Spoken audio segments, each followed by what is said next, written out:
3, 2, 1. Here we go! Hi guys, welcome back to the Sports Shift with me, Ian Marquez. Today we're going to be covering all the Premier League action, looking back at all the major talking points, and discussing what's next for these Premier League teams.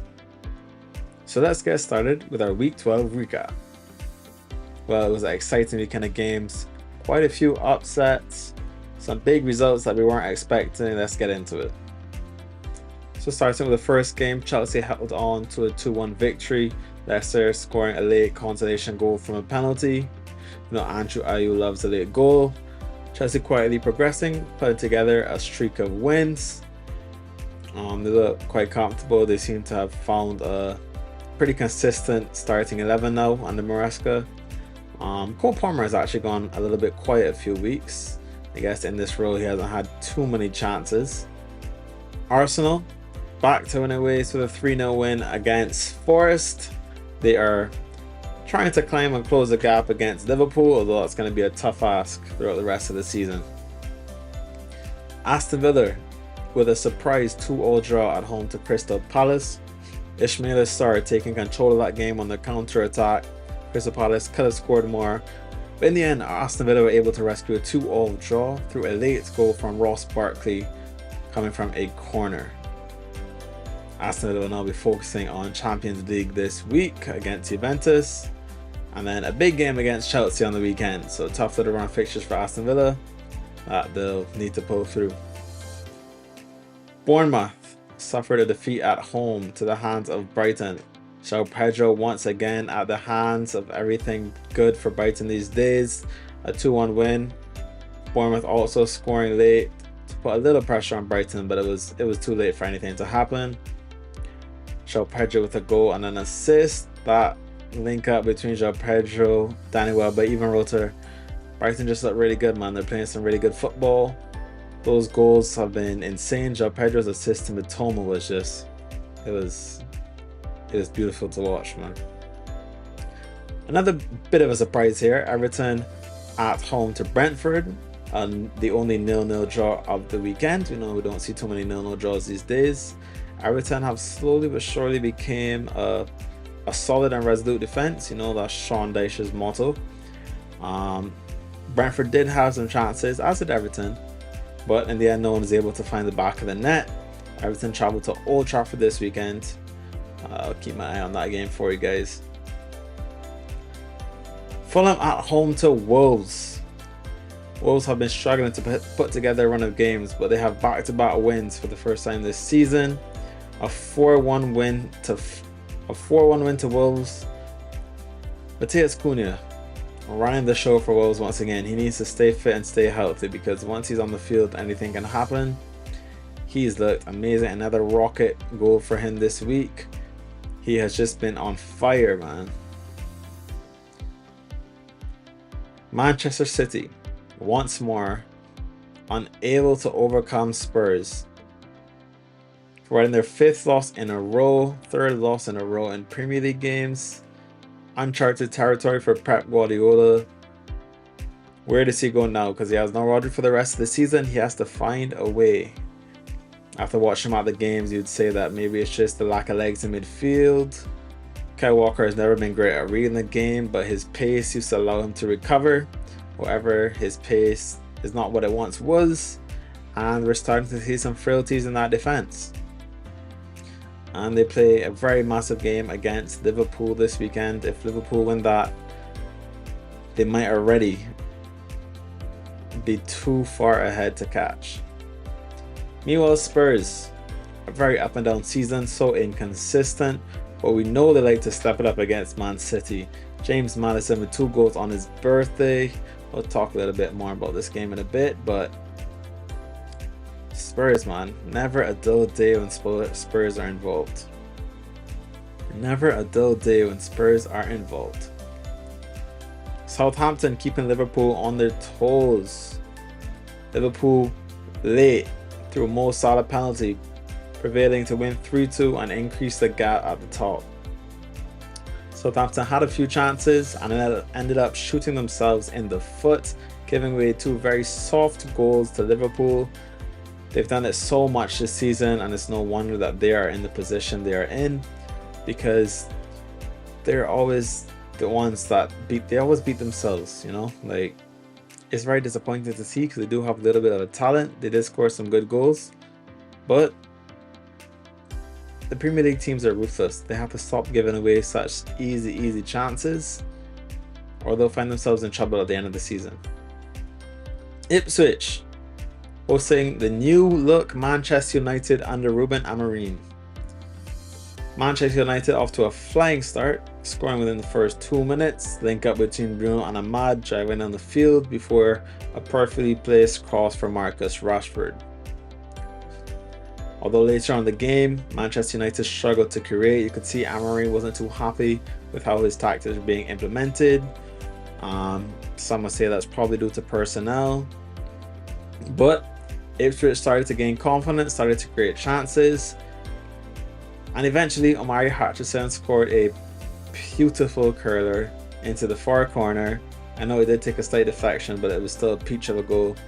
And in the end, it was basically Onana saving the draw for Man United. How Liam Delap did not score, I don't know. That was probably, I don't want to say the save of the season this early, but that was definitely the save of the month. And a rude awakening for Ruben Amorim. Will he stick with his tactics through the personnel that aren't suited and fight to try and get some results, or will he change out his tactics to better suit the players available? As a United fan, I just hope that he sticks to his tactics so he can highlight the players that aren't good enough. Just get rid of them, man. Start fresh. I know we'll suffer for a little bit because the players aren't suited to the tactics, like Johnny Evans stepping up and pressing. He was a little scared to press because Omari Hutchinson obviously had the pace. Omari Hutchinson would drop into that little space where it was supposed to be Johnny Evans to press, but he was scared, so it just allowed them to play out the press and create very many chances. However, you could see what Amorim was trying to do, and you could see with the right personnel, his tactics will be quite menacing, and I'm looking forward. I know they didn't get the win, but I'm looking forward to what Manchester United has to offer in the future. Finally, the Monday evening game. West Ham traveled to St James's Park and were victorious. A 2-0 win for West Ham, a much needed win, and a surprise upset to Newcastle United. Aaron Wan-Bissaka scoring again. He seems to love St James's Park because, you know, he's not known for his goals, but he finds a way when he's playing Newcastle, man. West Ham struggling start to the season, but a clean sheet and a win. It's a very good week for Lopetegui's side. And are they on the up, or was this a one-off? Guess we'll find out. So what was the upset of the week? I mean, there was the option for going for West Ham against Newcastle. I think if Southampton had held on for even a draw, you could argue for Southampton against Liverpool.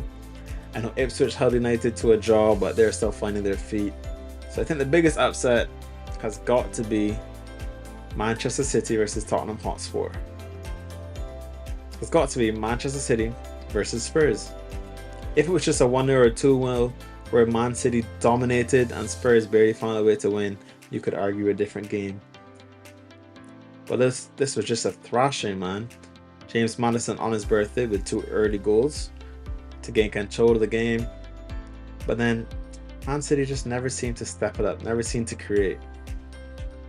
And it's kind of crazy that they rely so heavily on one player in Rodri that they're not able to work around his absence and find ways to create. That midfield was just lacking the legs. Gundogan and Silva, I know they worked really hard, but where does Pep go from here? I mean, he has no CDM with Kovacic injured. I don't know. I don't know what the way up is. Haaland had a few chances that he was unable to take. He still has some of the best conversion rates, so Haaland is not the issue. But City they don't look great.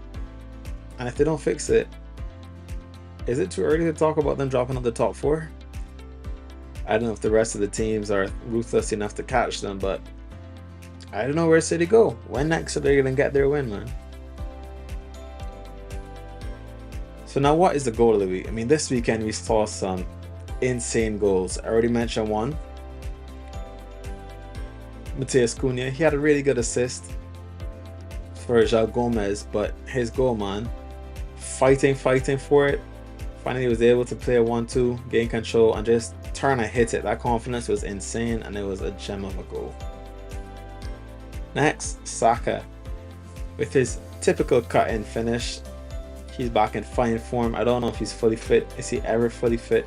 And does it even matter? Like, he's just playing sublime football once Odegaard is back. That combination, a little 1-2 with Odegaard, then to cut in and hit a rocket.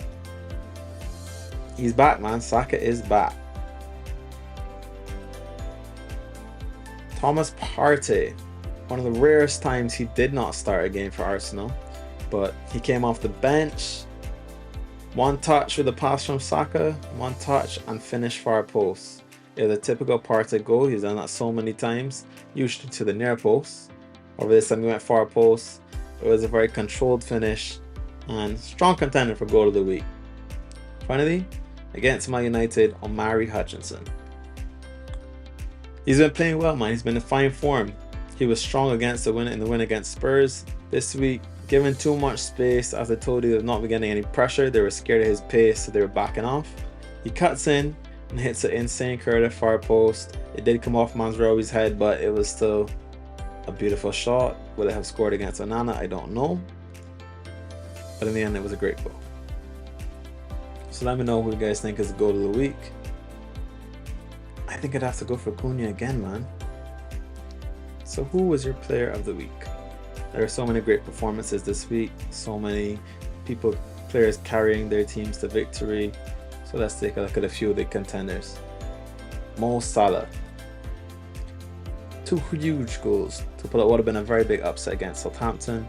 Coming in late with a good finish and followed by a penalty. He had the chance for a hat-trick, but it just wasn't meant to be. But still, very great game week for Mo Salah.